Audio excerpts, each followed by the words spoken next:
Today's Leadership Corner conversation is about service to country, to community, and to calling. Our guest journey spans military leadership, local government, faith, and now a run for United States Senate. This is a story rooted in purpose and people.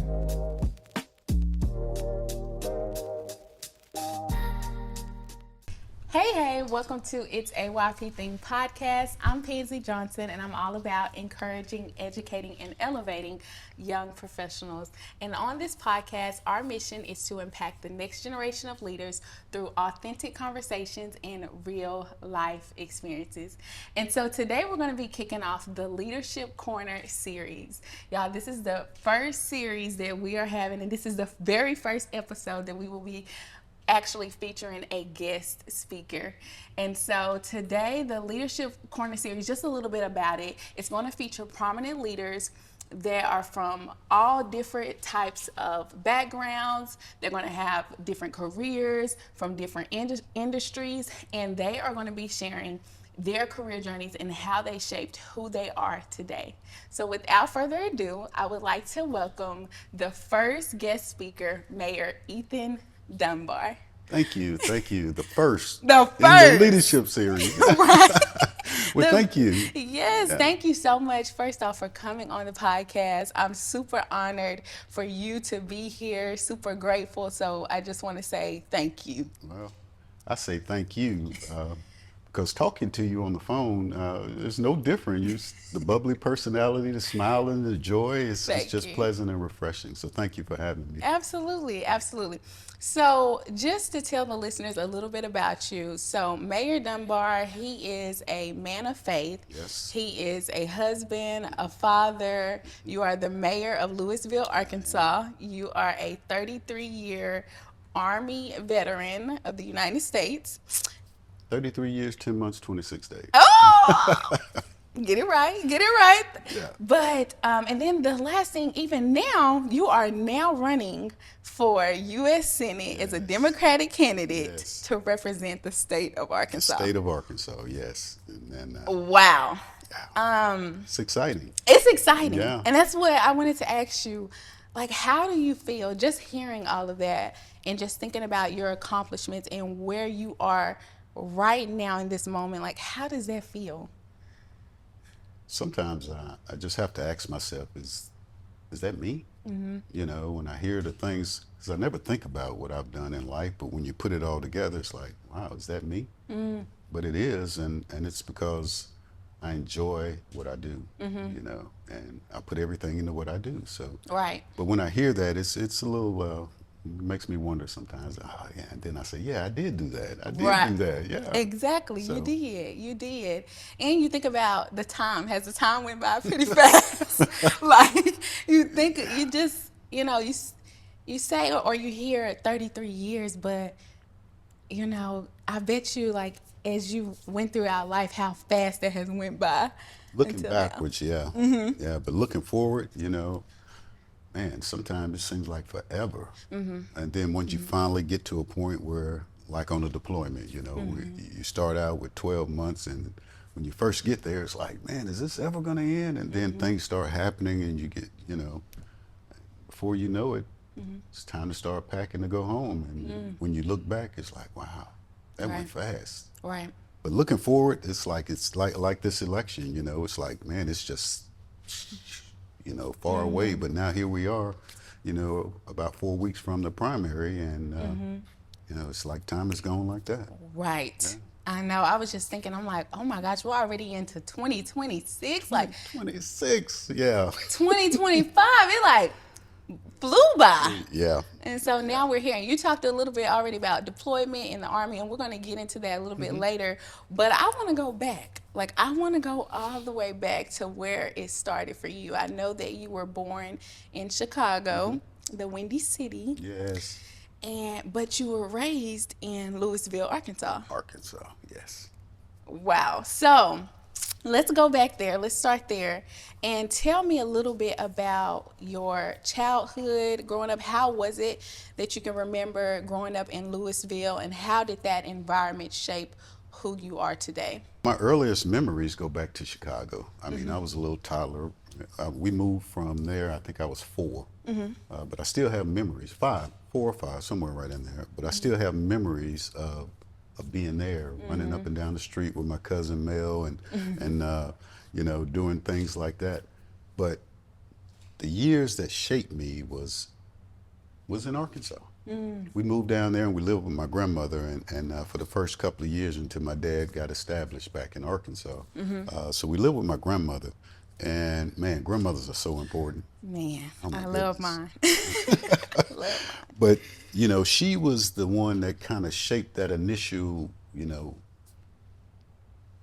learn, pray, and although she put it in me, I didn't always follow it, but she was the initial one to shape that as I was, beginning school, and my dad, my mom, I like to say my mom was the sugar, my dad was the salt. I needed both of them, Right. but I learned so much from the both of them. My mom had a spirit of compassion, and my dad did too, but his was kind of masked with a firm focus and a stern disciplinarian type. So I was able to take the both. And as I grew up, I was a knucklehead. I grew, All of us. yeah. I tell my wife, I said, Kyler's not bad. He is bad, but he's not bad compared to me, because I was the youngest of 3 boys. And, I learned a lot of what not to do from my oldest brother, Eric, and then my middle brother, Edwin. I learned what not to do, but I had a spirit of, and I think my grandmother saw this in me because she always protected me. She always protected me as the baby. Yeah, No, and I the would do baby. things, and my brothers would get in trouble, and that's how you run the grandmother. Well, you all beat me up when she's not. Right. But to learn as I grew that I had, I guess, an advantage maybe. You know, that early protection from my grandmother, it was unconsciously in my mind, but I was aware, because I did things, and as I got older, I thought I knew everything. That didn't sit well with my dad.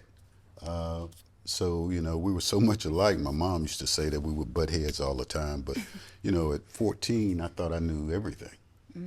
15, I really thought I knew everything. And my dad was like, we have rules, and you don't want to buy my rules, then leave. So I left. I thought I left. I went and lived in my grandmother's garage, because I felt like I knew everything and I didn't have to listen to him.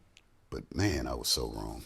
But you don't realize that in the moment at 16, 17.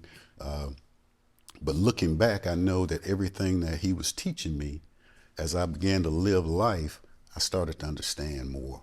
Wow. And I never forget, I think I was 24, and I called my dad, and I was really emotional. I was just, apologizing, because as life was kicking my butt, I was realizing that I was still doing better than some of the people that I was living around. And I thanked him for that, because the Army was a lot easier for me than some of the others, because he instilled discipline in me. So following rules was not as hard for me as it was for others.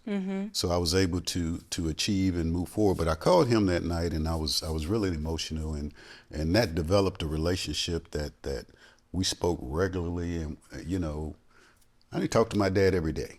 Now my mom, she called every day. She wants to know how things are going, but my dad, I would talk to him probably as necessary. And when something was really troubling me, that's who I would call, and we would sit down, and he said, boy, and all the things that he had taught me growing up, they were coming back to me as I experienced life. So my childhood upbringing was good, but it was sprinkled with some issues. I got in trouble in high school, kicked out of high school, kicked off the football team, because I used to fight a lot, and it was just, but all of that, as I joined the Army, it was channeled and shaped into using it for good, and I became a young leader in the Army. And even that had its challenges, because when you get a little power, you get a little, big headed, and you want to tell people what to do, and you don't always use that leadership skill or ability to get the best results. So I had to learn that too. But as I learned that, I became like, wow, we can really make things happen, because we always had missions and we had to accomplish objectives. And when my unit or my squad was able to do it a little bit better than the others, you kind of feel good about that, Right, right, you know, right. and you want to do better. And then you realize these guys are following me. You know, so I have to be responsible for the things I do, say, and how I act. So, Right. So I'm gonna pause you there. You dropped some great gems, but just to like even summarize it all up, is you even in your childhood, that was your foundation, right? You stayed with your grandmother. She instilled a lot of faith, which we're going to talk about, discipline. Your father instilled that, even though we don't always want that, to hear that those, just having that, what is it, that discipline. yes. He still instilled that, and that stuck with you, even though you went on throughout life. It still stuck with you. And so I want to now, let's jump into, like you said, adulthood. You grew up and you decided that you wanted to go to the Army. Now, you've talked a little bit about the Army, but I want to know, did you always have that in the back of your head that you wanted to go to the Army, and what really led to that?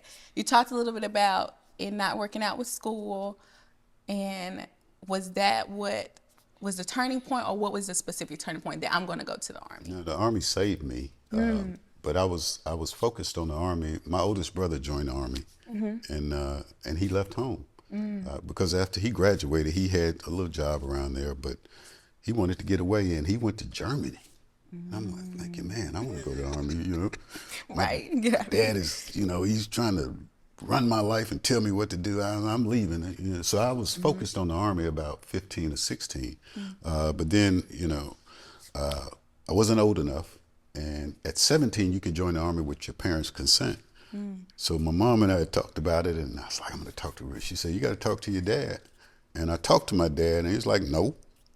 You know, it was like he would not sign the papers. And so I went back to my mother, and I told my mom, and I was, Mama, please talk to Dad and talk to Work this out for Yeah, me. work it out. So that went on for maybe 2 or 3 months, but I was focused on the Army. I was looking at Army material and things like that, and I was fascinated with the M16 machine gun. So that's what started it for me. And finally, here's the thing. My birthday is the day after Christmas. And as I look back when I was retiring on my enlistment paperwork, my dad signed those papers on December 26, 1981. Wow. It's 81, yeah. You remember it. Well, I saw it, and it's like it brought back all of that, back and forth on how we got there. But he gave in, and the day I turned 17, he signed the papers, and I was able to enlist in the Army Reserve. So Wow. And that started it all. yeah. So I went to basic training between my junior and senior year of high school. Okay. So I was still in high school when I went to basic training, and man, that was 2 months that I just it was hard because they break you all the way down, and then they build you back up in the way they want you to be. So that initial basic training was really hard, but it wasn't as hard for me as it was for others, So I was able to learn and understand, and I graduated, and I came back home my senior year with the big head. I'm like, I'm in shape, I'm ready. Right. And I ended up, I tore my finger, retracted muscle, so I missed the first 4 games of that. But the 2 games I came back, I lasted 2 games before that big-headedness caused me to make bad decisions. Got into a fight on the football field, got kicked off the football. I mean, that started that whole downward spiral for me. And it was like, okay, they kicked me out of school. Now I called my recruiter and I said, hey, can I go active duty? And he said, well, you got to graduate. Kicked out of school. He took me to Mount Pleasant, Texas, and I sat all day and I took the GED test. I had more than enough credits to graduate, but I was a half a semester short of English, and you had to have 4 years of English, so they wouldn't let me graduate. So I went and took the GED test, and when I did that, then I shipped out for active duty, and that started my Army career. So Wow. That journey. yeah, that journey. that journey, and I want to unpack that a little bit because sometimes, you know, when you are facing things in life, a lot of times when you're facing challenges in life, just in general, and things are not, because I'm sure at that time you wanted to graduate, you I know, did, school, yeah. right? Yeah. And that was important.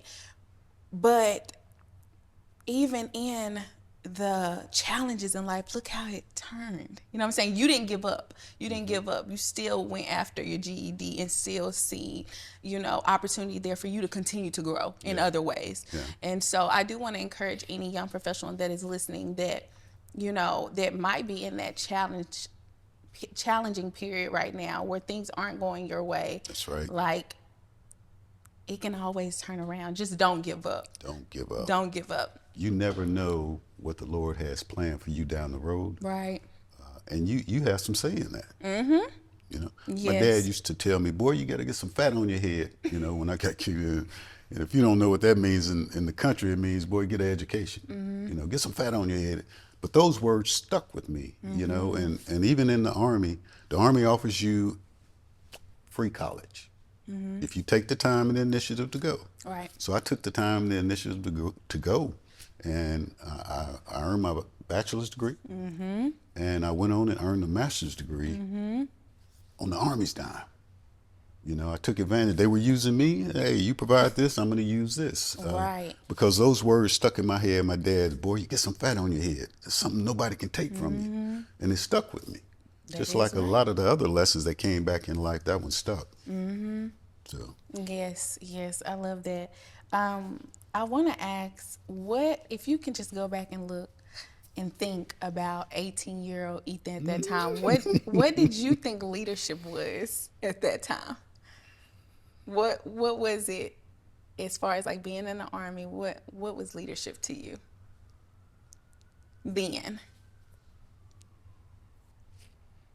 it's a good question, you know, because looking back, I realized how I was being developed as a leader. But in the moment, you know, my first duty station was Fort Devens, Massachusetts, and I'd never been that far north or east, you know.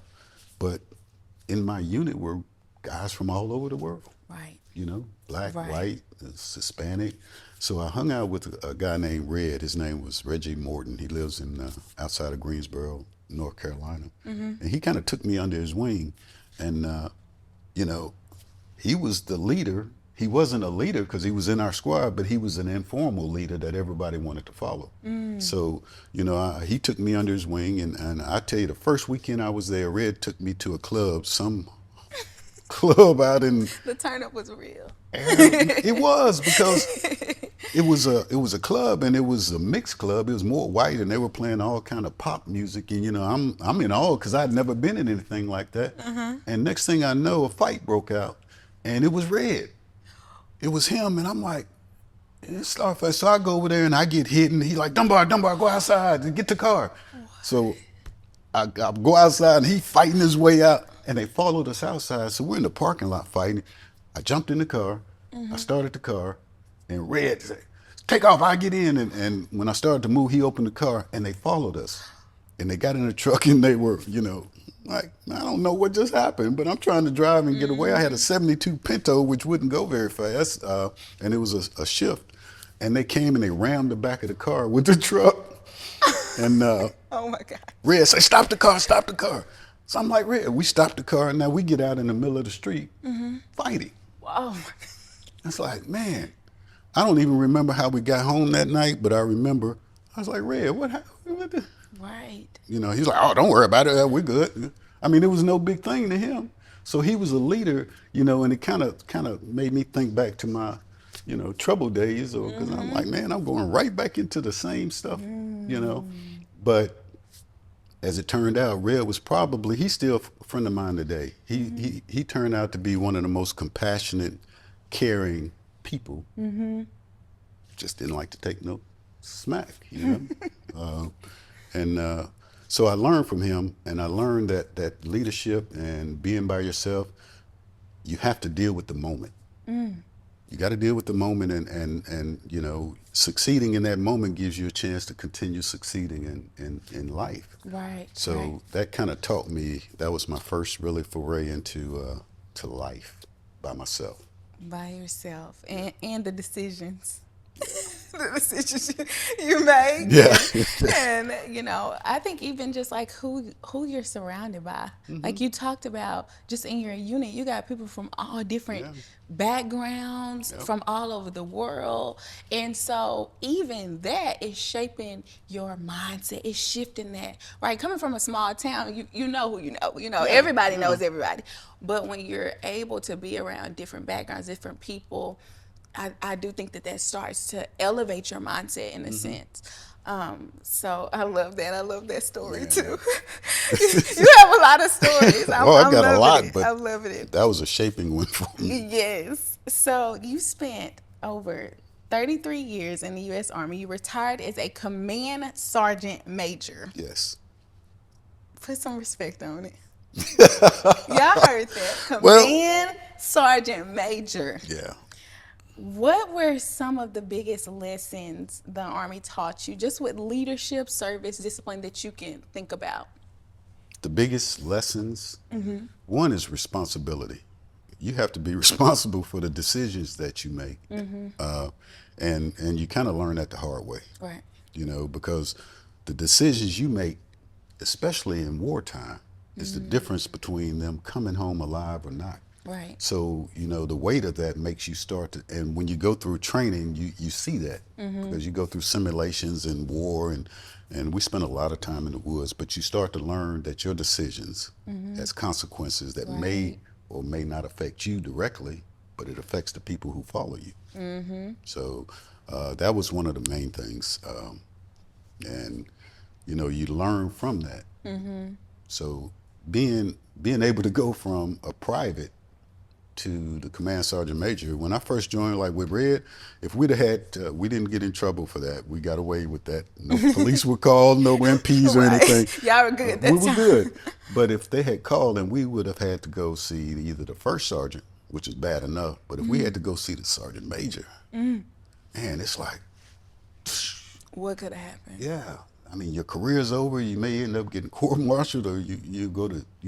So for me to go from private to that level, it was a journey, but I understood the responsibility, the gravity of the responsibility of my decision making. And having 4 combat tours, it just really confirms that and makes you realize that you're not just thinking for you. Right. You're thinking for someone else. Yeah. And that makes me think, just like you say, you were in the car. Yeah. He's like, hey, take off. Go. I'm go. Yeah. And I also would say, just even hearing it, would you even think, I don't want to assume, but would you even think he was saying, hey, you go, because if something does happen, you need to be safe. No, No, you don't think he was saying that? No, Red was like, we need to get out of We need here. to We're get out of fighting here. our way Yes. out. And it was probably 4 or 5 of them, and he was just swinging on all of them. And, I got hit a few times, but I think he was telling me, go, it's time to get up out of here. Yeah, for sure. Absolutely, absolutely. Well, I'm sure he was happy that you were there at that time too. Well, somebody had to drive the car. Let me say that. come to find out, that wasn't his first time. Oh, So, now, I just wonder if that was a test for me, For you. if he was testing me, but yeah, that wasn't his first time. Yeah. I love that. So 33 years in the Army, and now we're getting to retiring. So you retired in 2015, 2015. and at that time you made the decision to come back home to Lewisville, Yeah. right? I did. So what led to that specific decision? Being away from home that amount of time, so many experiences, moving up in the Army, leadership, Yeah. and now you're like, hey, I'm going to go back to Lewisville, Arkansas. What led to that decision? That wasn't my first, second, or third, though. At that point, I had been in the Army my entire adult life, and I was the anxiety had set in that this is over. You've got to go and start a new life. And I was confused. And, the Army does well with transitioning you out. And I went to some job fairs, and I had some job offers, but they were all in other places. And I didn't know what to do, so I prayed. I prayed and you know, over the course of maybe a week and a half, it just came to me, you know, as I was continuing praying, Lord. I had a job offer in Louisville, Kentucky. There was another one down in Georgia, but something it said, "Go home, go home." You know, during my career, I would go home periodically, see my parents, Yeah. holidays, things, and you Yeah. would just see the things change, and it wasn't for the better; it was all decline. So when I got that thought in my spirit to go home, it was to go home and address those needs. And I wrote letters to some people. My wife was one of them. We weren't married at the time, but would you be interested in an organization focused on community needs? So that's what that prayer gave me as an answer, and that's what I did. I retired and I went home, and we formed a nonprofit organization focused on community development and addressing the voids that we saw in our community. Nice. So how was that? How was that coming back home, that transition, and now you have your own nonprofit, you're giving back to where you started. So how was that transition or just during that time, how was that? It was hard. You know, I came from a structured environment Right. to one that was Exactly. just wide open, and I came from a disciplined environment. As a command sergeant major, whenever I walked in the room, everybody in the room had to stand up until I said carry on. You know, I Right. mean, so when you think about the kind of power that is, I didn't really think of it like that, but you know, I commanded 1,200 soldiers on a regular daily basis, Right. you know, through my first sergeants and platoon sergeant. So when I got home, I realized there was no discipline. There was no respect. People can Right. say and do anything they want to you. In the Army, it wasn't so. You know, the way you look at me could cause you to be in trouble. You know, it's called deportment, you know. So when I got home, it was an adjustment for me because, man, people just say and do whatever, and asking for help was like, okay, you know, we have need for housing. Right. That was a focus for me in this organization. But our county leadership and our city leadership, that wasn't a priority for them, and they didn't care. Wow. But we have, you know, roughly half of our population living in substandard housing.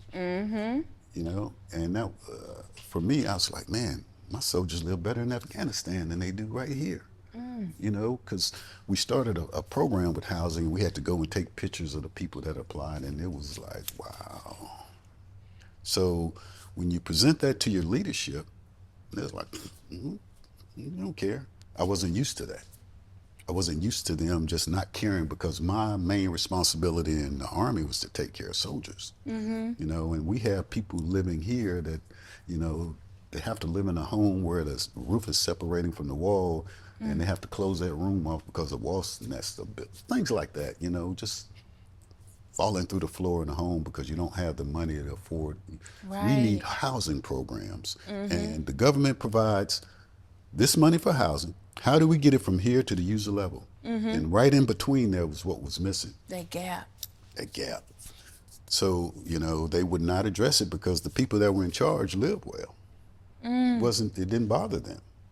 So we focused on housing, and So good. well, I developed enemies, you know, and I decided, well, if county doesn't want to fix it, I'll just run for county judge. Mind you, I did not talk to the Lord about that. So I just jumped out there and run for county judge. We need housing. They don't want to do it. We'll do it. And I lost, got my butt kicked, you know, and I thought about, man, I didn't talk to the Lord about that. That was my thought, That was you. you know. So we continue to work. We still haven't gotten any housing built, but we acquired the old Stamps Elementary School. There's about 6 buildings there, and we're going to repurpose that into a community activity recreation center because we don't have one in Lafayette County. In the entire county, we don't have any community recreation or activities. So we were going to repurpose that. Trying to get money for that was almost impossible. You know? Really? Yeah, yeah. There was a need, but the need wasn't the need of the leaders. It was the need of the lead at the bottom, you know. And, you know, the word says if you do it to the least of them, you've done it to me. I came from the least of them. So my focus is going to be to help these here to live better. Right. If you got $12 million for housing, how can we access that money to build houses where the need is the greatest? And that was a problem. So, and I'm sticking on housing because it's still a problem. Even for me as mayor, I've struggled to try and get housing, and I think we've got it beat now. We're about to start to build some houses, and I'm thinking maybe this next month. Awesome. But you know, I learned that I have to rely on the Lord. He led me back home for a purpose. Right. And I was going to run for county judge again, and my wife told me, her and Senator Love, he was Representative Love at the time, they talked to me, well, you should run for mayor. That wasn't on my radar. I'm thinking county judge, objective. I missed it the first time, and I've got it, you know. Yes. And I started to listen to them, and I prayed about it, and I got into a race that there were 3 white guys and me in a town in rural Arkansas that never had a black mayor. So I'm thinking I just need to get to the runoff. Right. So I prayed about it, and you know, as the Lord would have it, I got 62% of the vote. There was no runoff necessary. So, Wow. and that was confirmation that I was following what the Lord was leading me to do.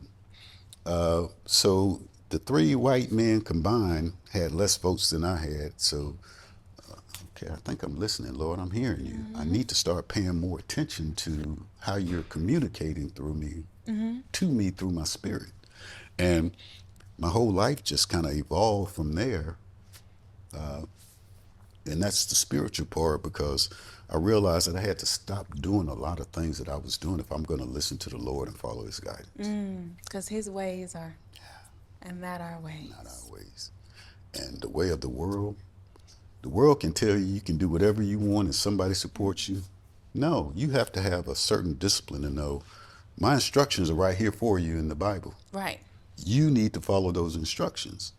So the discipline, the self-discipline is on each individual to follow those instructions. And being trained the way I was, I knew that I had to change a lot of things that I was doing and how I was living. So that transformation happened over some, well, it's still going on, but when I realized that. Acknowledgement. Yes. And I give him thanks for that. But it wasn't easy being a first-time black mayor in a small rural town. And that first year was, I'm just gonna say it was rough. It was rough, because you come in with these great ideas, you know how to achieve objectives, you're used to planning and resourcing and achieving, but when you get there, you met with resistance from day one. Exactly. So let's talk through that, because some people think it's a walk in the park, and they have a lot of misconceptions about, sitting in the seat of mayor. Yeah. Right? Black mayor. Yeah. First time for that community. Yeah. First time being mayor as well. How was that, overcoming just some of those challenges that you faced, your first term? Required a lot of prayer. And again, I mentioned my mom was the sugar, my dad was the salt. Throughout my life, I had to pull from both of them, and it shaped who I am. So, you're gonna get Marie Dale, you're gonna get Odell, depending on how you coming at me, So, Okay. So there was this one councilman. He was my baseball coach in the 4th grade.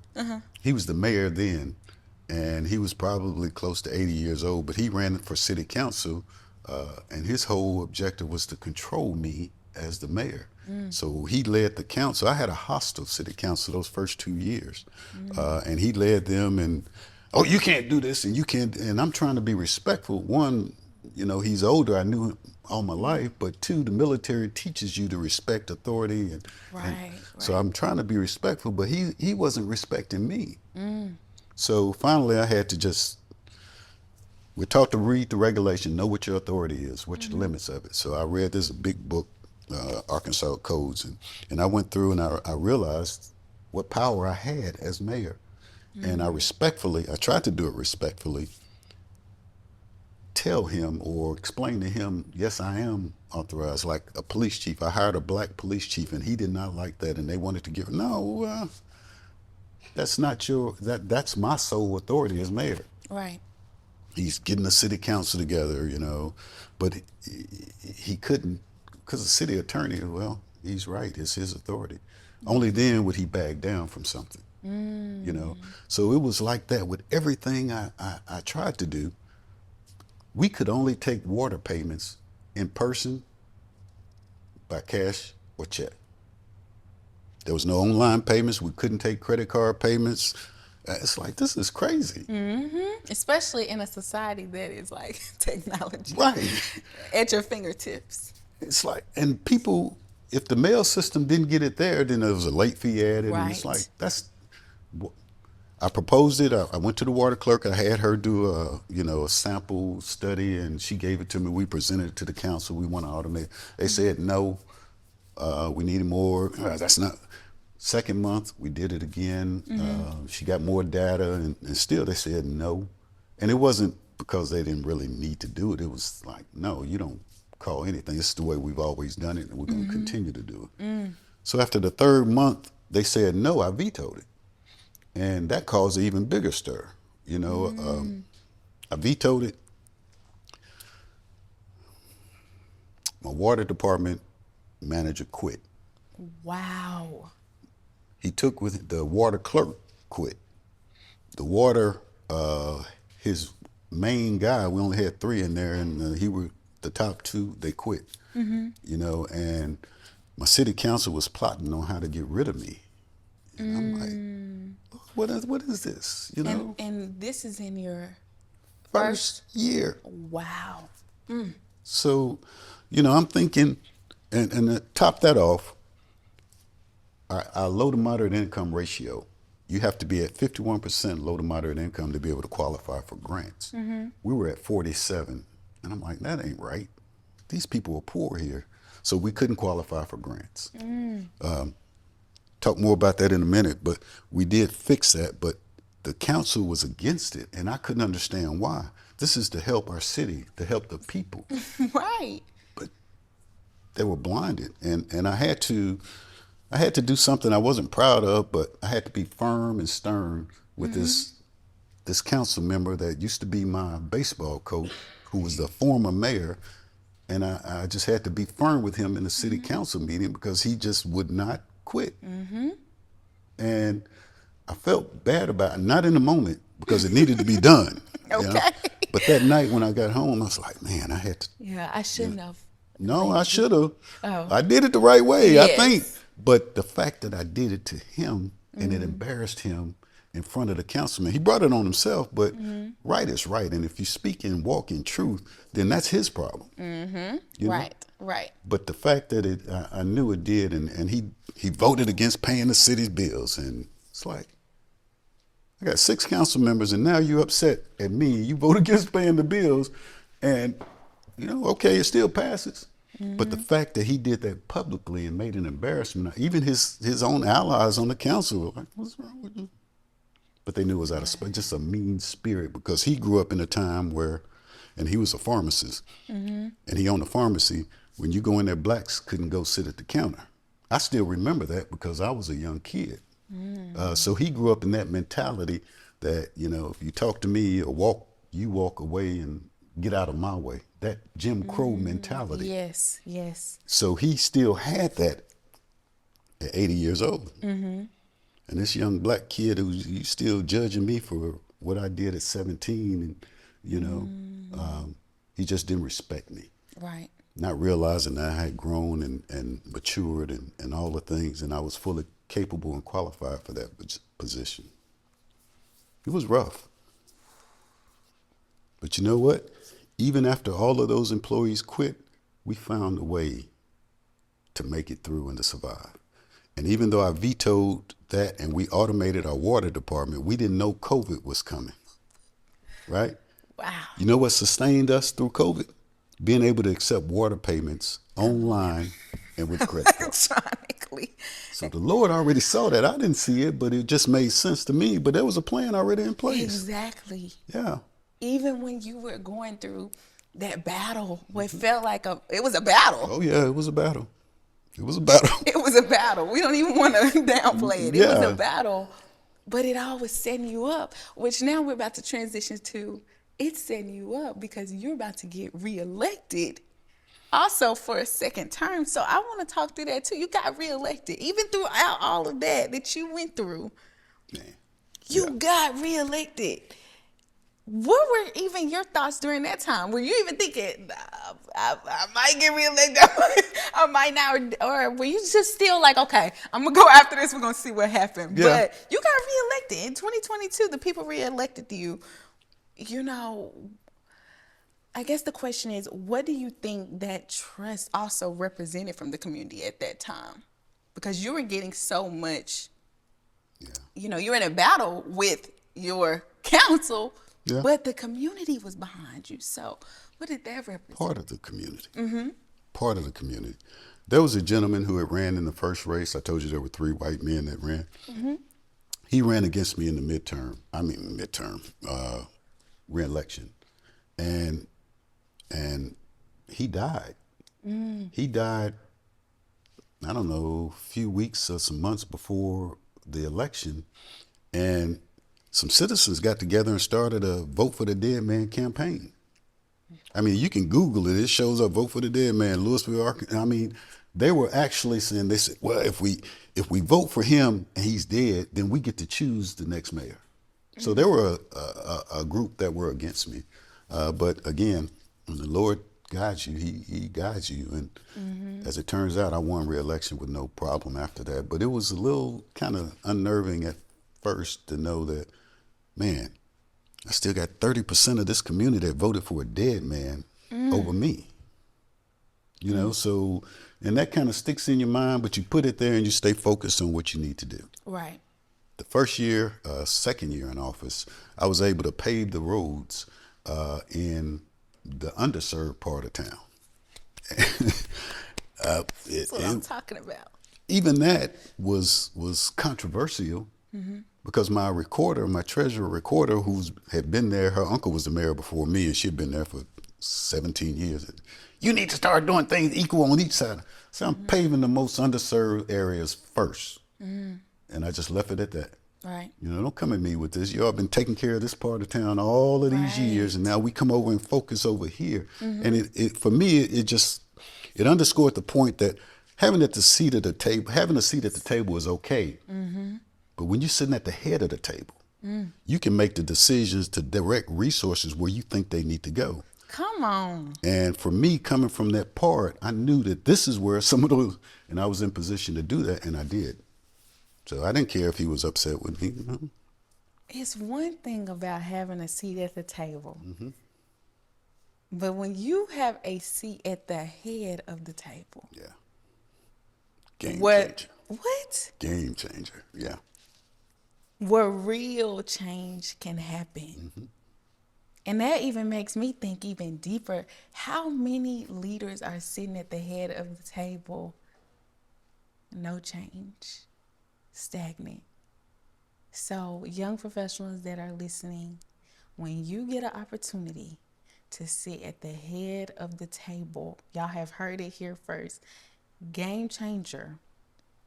But what are you going to do about it? What actual change and growth is going to happen?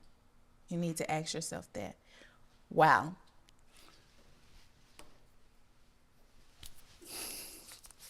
Having a seat at the table is good to advocate for your community. But having a seat at the head table, you cannot just get comfortable in the role. Oh, I'm the mayor, and Right. you know, without doing anything. Right. And a lot of us do that. I learned that in Army young. When you first get a position of power and it goes to your head. I mentioned earlier. Same way, if you rest on your laurels, oh, I'm the mayor. No. You have to stay true to what got you there. Right. And working for those to make things as equal as I can to help the underserved have a better quality of life. So good. That's still my focus. Right. So the things that I was able to do was focused on the underserved.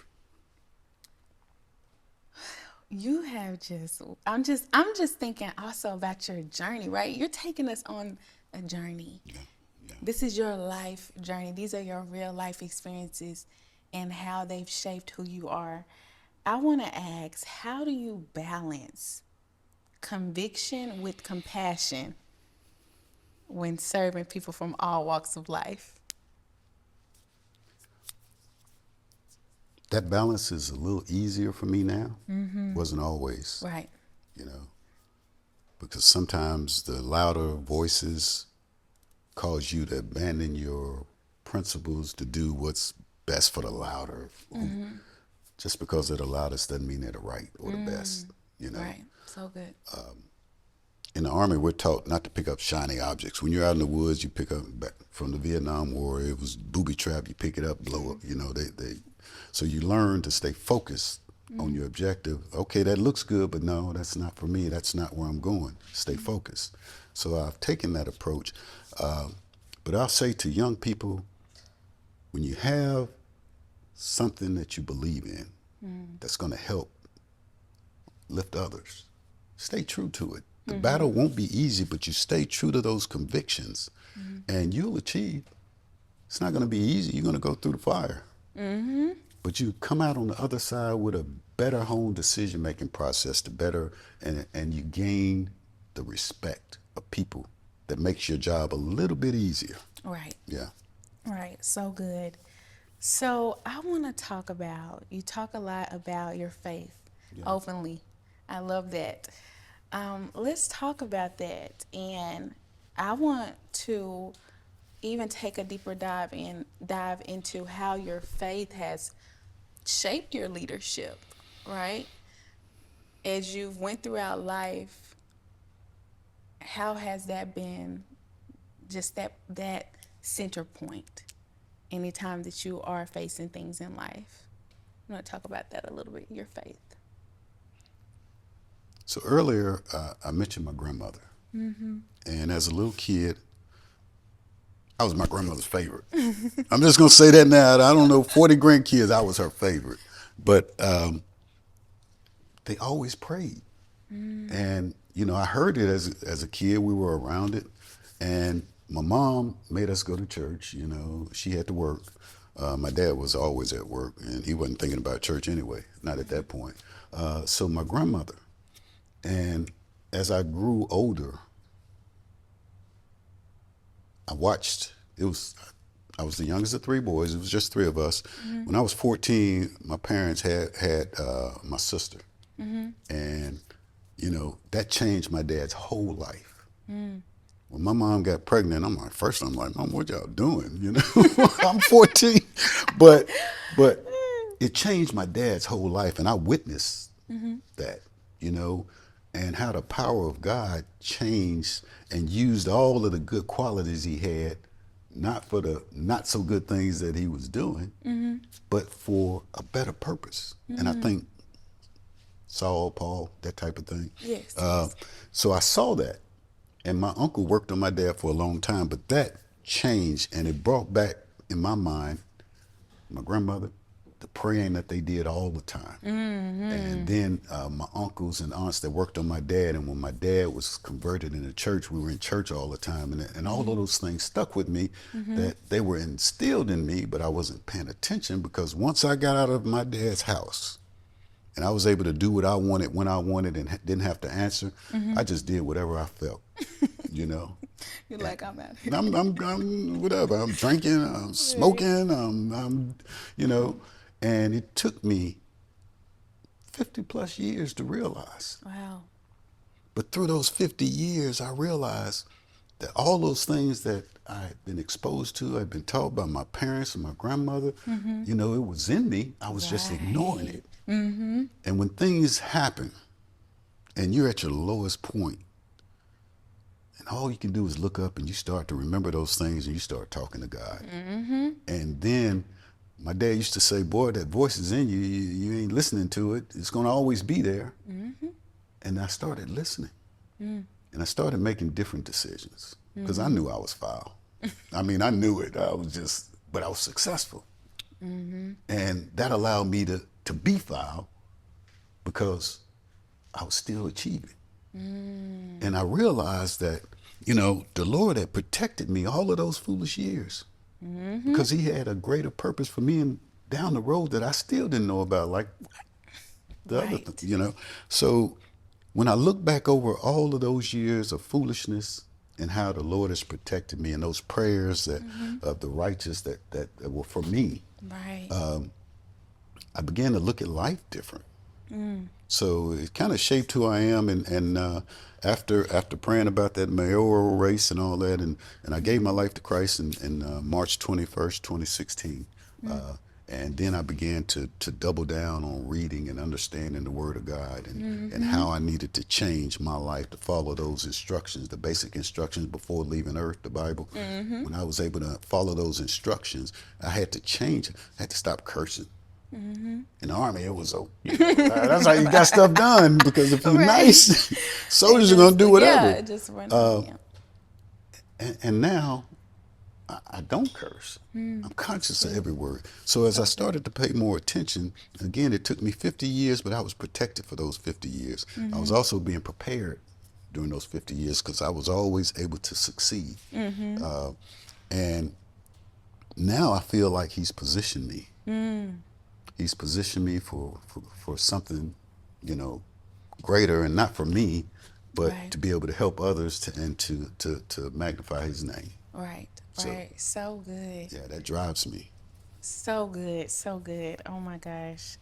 I just want you to know, it's just a great, just hearing your story, it's very motivational and inspiring. I hope any young person listening is feeling just as inspired as I am right now.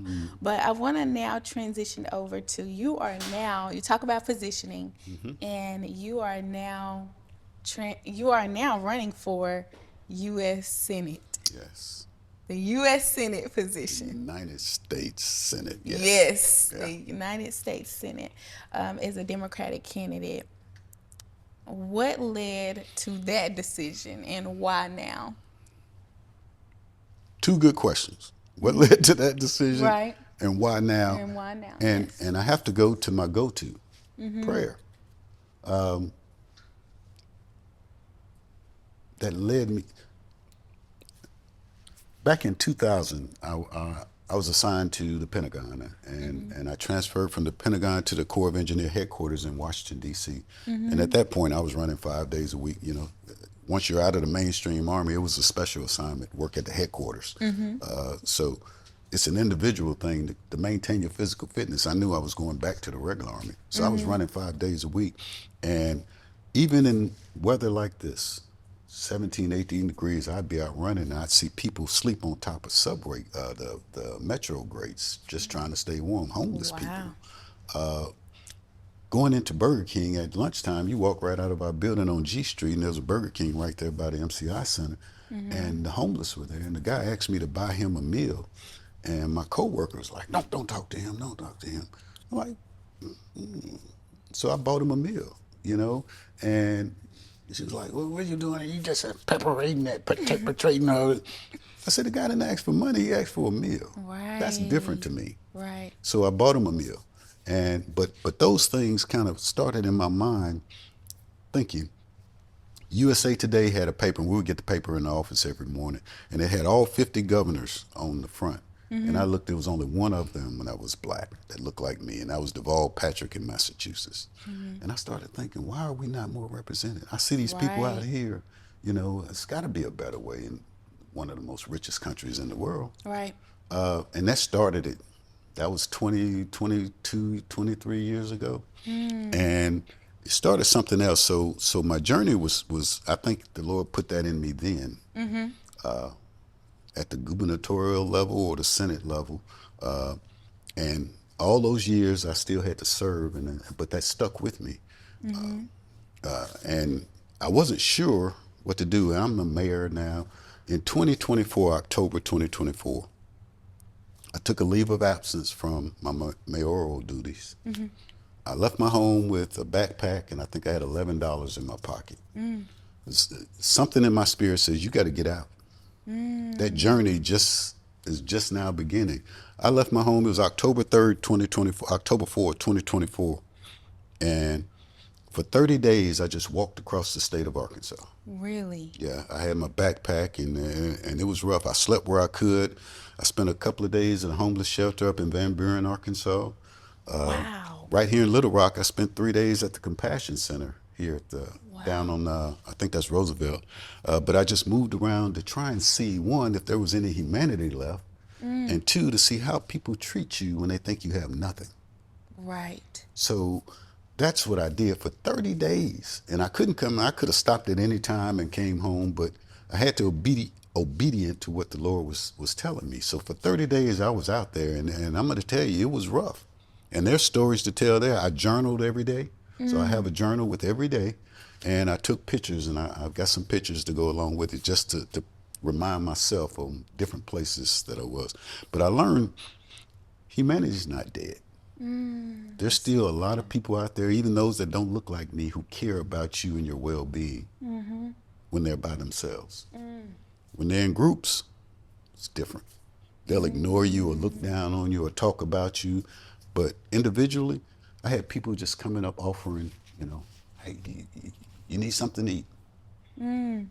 Put $5 in my hand, or whatever. And again, I had to find somewhere to sleep every night. So I slept under bridges. I found a good place to sleep. If I was in town, AutoZone, they have fences around their trash things, and I could sleep in there and not worry about rats because they didn't have food in there. So I could build a pallet behind the dumpsters. So I slept wherever I could. But I learned the Lord pushed me out there for a reason. And a scripture came to my mind while I was in Van Buren, Arkansas, and it was Hebrews 11:8, I believe it is. Get a chance to read it, but it just hit me so hard that day. I was reading the Bible because I took my Bible with me, and that scripture came to my mind, and I started to understand better. But 30 days I got back, and I decided, you know what? The Senate seat is coming. Tom Cotton went unopposed his last reelection campaign. That's not going to happen again. Lord, is this where you're positioning me?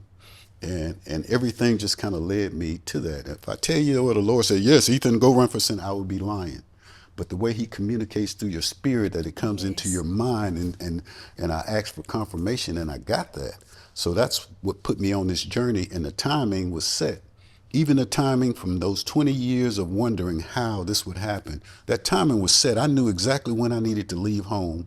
I knew where I needed to go. I didn't know where I was going, but I knew what direction. And I just walked. And here's the thing, people won't pick you up when you're walking either. So they won't give you a ride. No, they're not going to do that. I think I may have gotten 4 rides during that whole 30 days, but Oh my gosh. but Was you nervous at any point in time? No? no. I thought I would be, and the devil tried to get in my mind the very first night. I don't know if we got time to go into that story, but the devil was out there. He was trying to get in my mind and put fear in my heart, but the Army had already trained me. I move in the darkness. I'm okay with that. I move through unfamiliar territory. I've got to go through the woods. I know how to navigate through the woods. So that wasn't the problem. I thought people would treat me bad. I went through Polk County, where Mena, Arkansas is. And I was warned. The sheriff deputy stopped me. I was walking. He said, "You're going to Polk County?" Well, I told him I was going to Polk County. He wanted to know what I was doing. He said, "You need to be careful." Because at one point, I think Mena was considered a sundown town. He said, "You need to be careful." And I said, "Well, what do you mean?" Just be careful. And that wasn't the first or second time I heard that. Because walking up Highway 71 North, when you do encounter people. But the couple of days I spent in Polk County, I met some of the nicest people.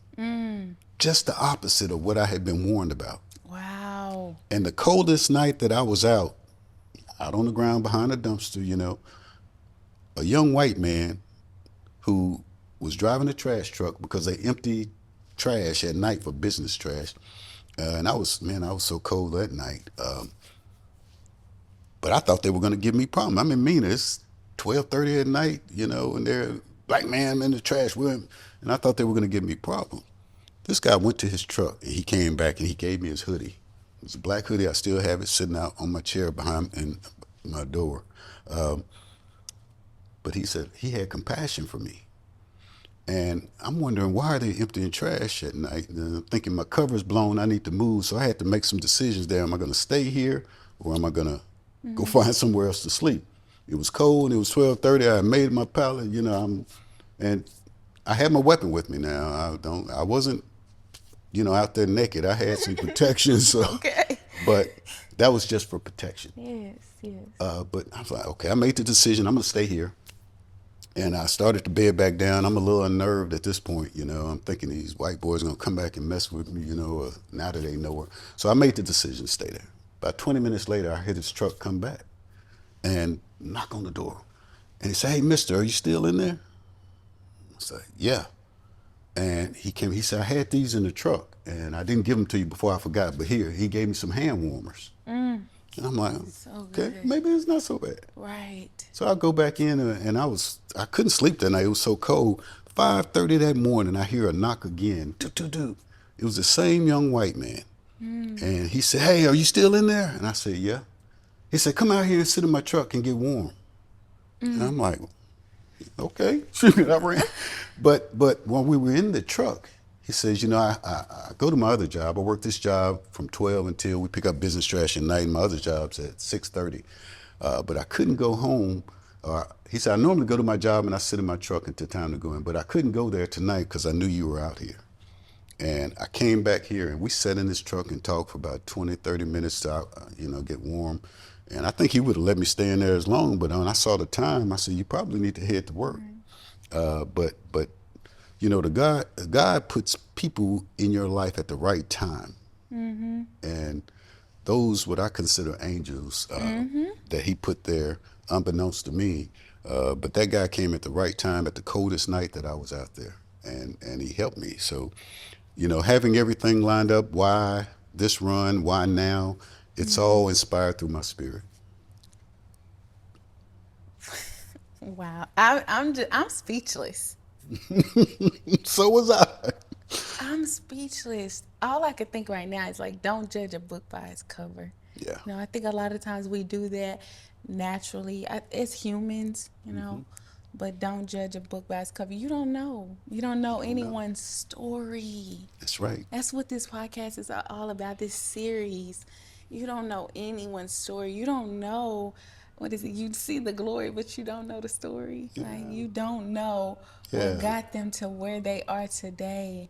So having compassion. Empathy. Having compassion. Okay, well, oh my gosh, thank you so much for sharing that. Yeah. We're getting towards the end. I'm sad. I'm like, I want this to keep going.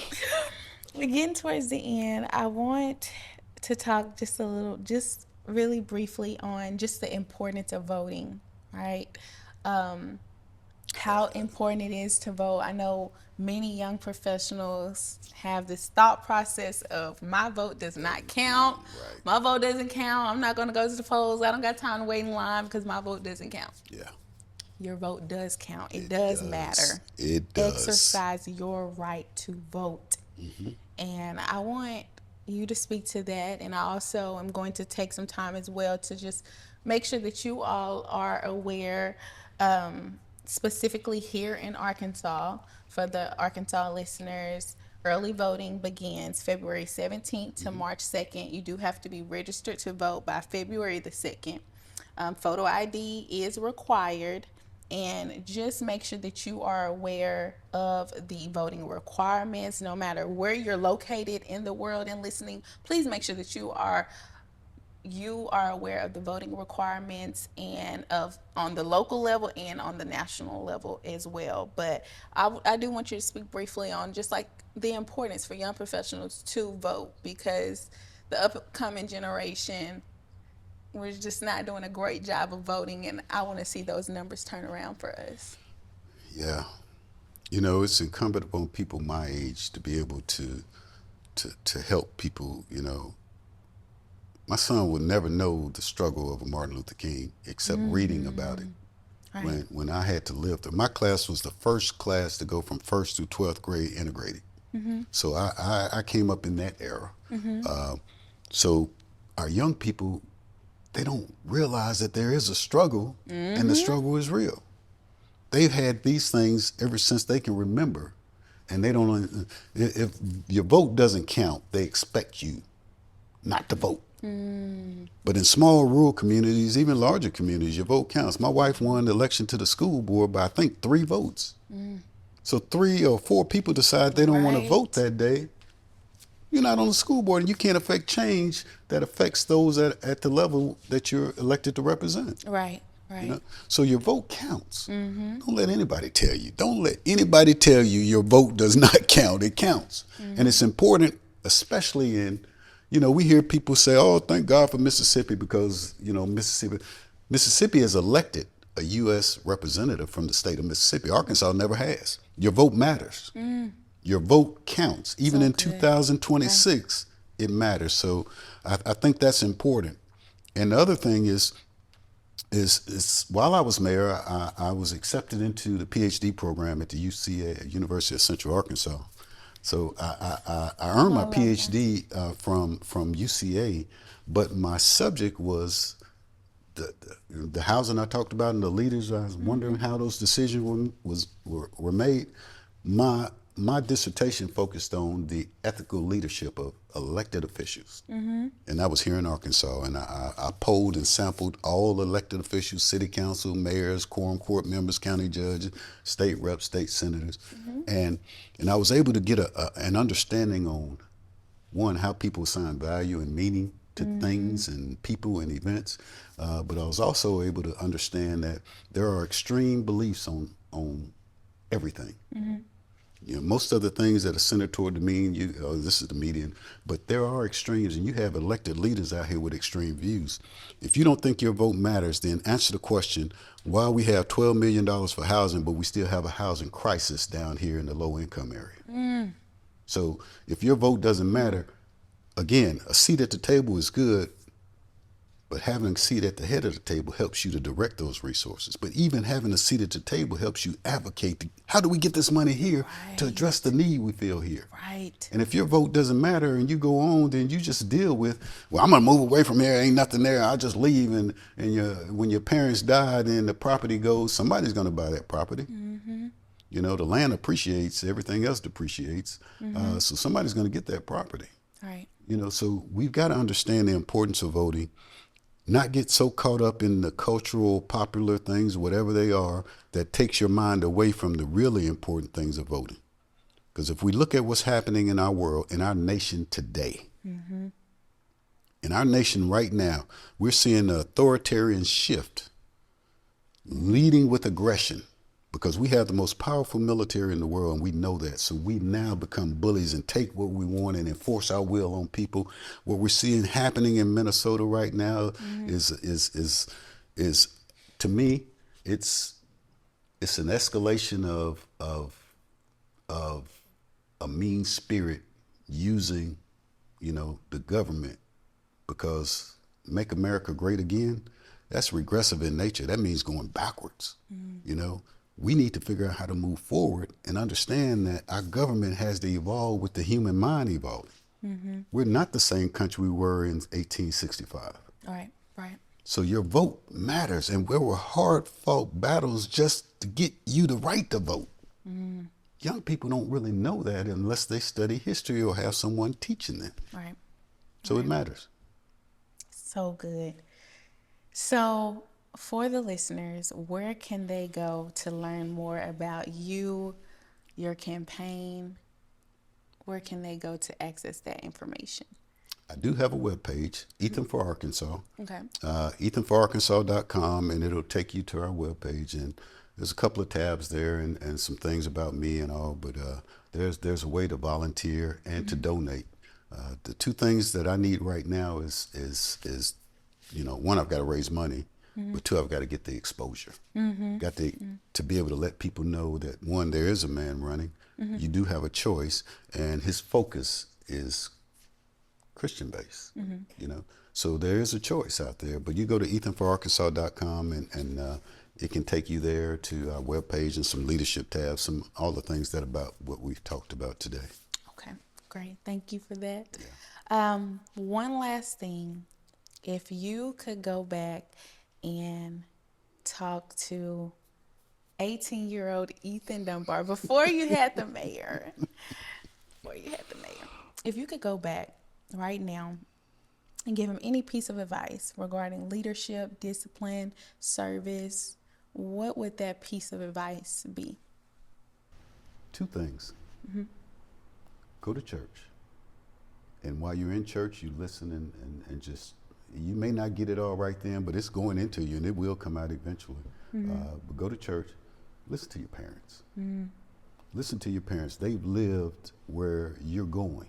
And the advice that they're giving you is to help you. Listen to them. Even when your mind tells you, oh, my friends or culture or whatever says this is more, no, okay, you don't. A leader is not the follower, but he's the one who leads and said, no, I'm not going to do that. I'm going to do this. You know, if it's, you know, something is not the best. So go to church and listen to your parents or those elders over you. So good. Well, y'all have heard some great advice, great journey, great story. Thank you. Thank you.